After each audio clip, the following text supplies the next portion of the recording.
Kita sering bilang, kita ingin tahu kebenaran. Tapi, apakah benar seperti itu?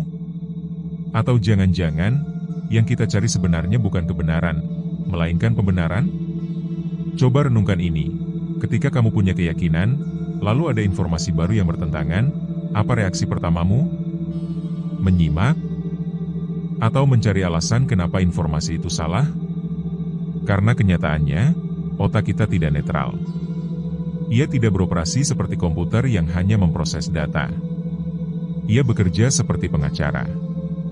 Mencari bukti untuk mendukung kliennya, yaitu apa yang sudah kamu percaya lebih dulu. Kita suka pada apa yang terasa cocok, apa yang menenangkan, apa yang sudah familiar, dan kita tolak apapun yang menggoyahkan itu. Maka ketika dihadapkan pada dua jenis kebenaran, yang satu benar secara fakta, dan yang satu cocok dengan perasaan atau pengalaman kita cenderung memilih yang sesuai. Bahkan kalau itu keliru. Inilah akar dari banyak kesalahpahaman.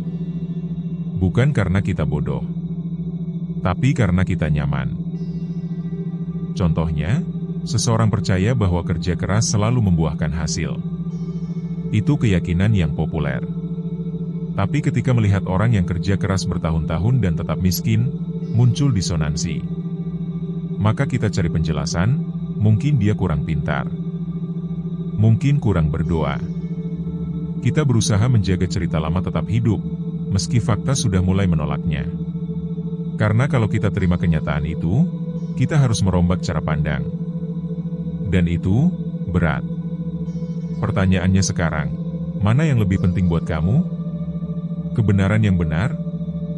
Atau kebenaran yang sesuai? Kalau kamu pilih yang benar, kamu harus siap merasa tidak nyaman. Harus siap mengubah pikiran, bahkan yang sudah kamu pegang bertahun-tahun. Tapi sebagai gantinya, kamu dapat pandangan yang lebih jernih. Kamu tidak lagi terperangkap dalam cerita yang kamu buat sendiri. Kamu mulai melihat dunia apa adanya, bukan hanya sesuai harapan. Tapi kalau kamu hanya cari yang sesuai, kamu mungkin akan merasa tenang, tapi hanya sebentar. Karena dunia nyata tidak bisa dikendalikan oleh narasi pribadi. Ia tetap bergerak sesuai hukumnya sendiri. Dan semakin jauh kamu dari realitas, semakin besar jarak antara yang kamu yakini dan apa yang sebenarnya terjadi. Kita sering merasa sudah cukup pintar untuk tahu mana yang benar. Tapi kecerdasan tanpa kerendahan hati hanya akan membuat kita makin yakin pada kesalahan kita sendiri.